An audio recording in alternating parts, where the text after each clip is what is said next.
to Philippines update. This is Ashley, and for today's news. This is everything you need to know for Philippines travel protocol starting November 22nd, 2021.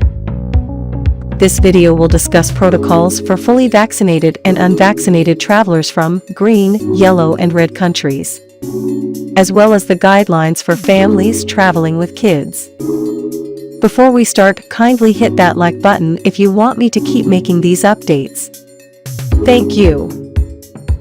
Green List Protocol. Departure, they must undergo facility-based quarantine with on-arrival RT-PCR testing until the release of their negative results.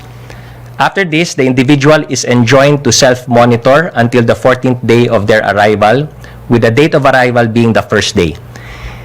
If a fully vaccinated Filipino has taken a negative test within 72 hours prior to departure from a green list country, no on-arrival RT-PCR test will be required. Pumunta naman po tayo sa mga fully vaccinated foreigners coming from green list. A negative RT-PCR test shall be required to be taken within 72 hours prior to departure. And upon arrival, no facility-based quarantine and no on-arrival RT-PCR test will be further is enjoined to self-monitor for any symptoms until the 14th day. Again, with the first day being the date of arrival. Meanwhile, for unvaccinated, partially vaccinated, or individuals whose vaccination status cannot be independently validated, and those vaccinated but failed to comply with the above test before travel requirements, facility-based quarantine will be required until the release of their negative on the 5th day, after which they are enjoined to self-monitor until the 14th day of their arrival from a green list country.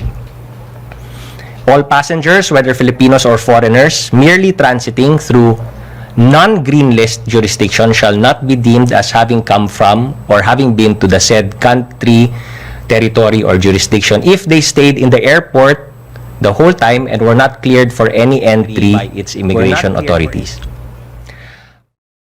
Yellow List Protocol. Pumunta naman po tayo sa yellow list. For fully vaccinated individuals coming from yellow list countries, a negative RT-PCR test conducted within 72 hours prior to departure from the country will be required. Upon facility-based quarantine with a third day RT-PCR test, with the date of arrival considered the first day. Upon release of a negative RT-PCR test, they may be discharged from facility quarantine, after which they are enjoined to self-monitor up to the 14th day from date of arrival. On the other hand, fully vaccinated individuals from yellow list nations without a negative required to undergo facility-based quarantine with a 5th day RT-PCR test, with the date of arrival considered the first day. Upon the release of a negative RT-PCR test, they may be discharged from facility quarantine, after which they shall be required to undergo home quarantine until the 10th day from date of arrival from a yellow list country. Individuals who are unvaccinated, vaccination status cannot be independently validated, are to undergo facility-based quarantine with an RT-PCR test done on the 7th day, with date of arrival being the first day. So, 7th day, no? Upon the release of a negative RT-PCR test, individuals shall be required to undergo home quarantine until the 14th day from date of arrival. Red List Protocol. Sa red list naman. Sa red list, inbound international travel of all persons, regardless of vaccination status, coming from or who have been to red list territory within the last 14 days prior to arrival to any port of the Philippines shall not be allowed.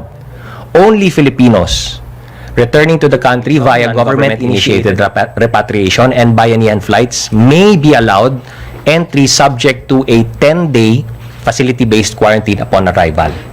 Passengers, whether Filipinos or foreigners, merely transiting through red list nation shall not be deemed as having come from or having been to said country, territory, jurisdiction, or if they stayed in the airport the entirety of their layover and were not cleared by its immigration authorities. Upon arrival in the Philippines, passengers who merely transited through a red list nation shall comply with existing testing and quarantine protocols. Traveling with kids protocols. Testing and quarantine protocols of minors shall follow. Ito, importante to. Ulitin natin. Testing and quarantine protocols of minors shall follow the testing and quarantine protocols of the parent or guardian they are traveling with, regardless of the minor's vaccination status and country of origin. Dun sa guidelines for tourists coming from green list. So, yung date po na November 22, hindi pa po yan final for tourists coming from green list countries. That is something that konting adjustment, konting finalization na lamang ng guidelines namin for tourists coming from green list. At ilalabas po ng IATF yung guidelines na yan. And we will announce the dates immediately.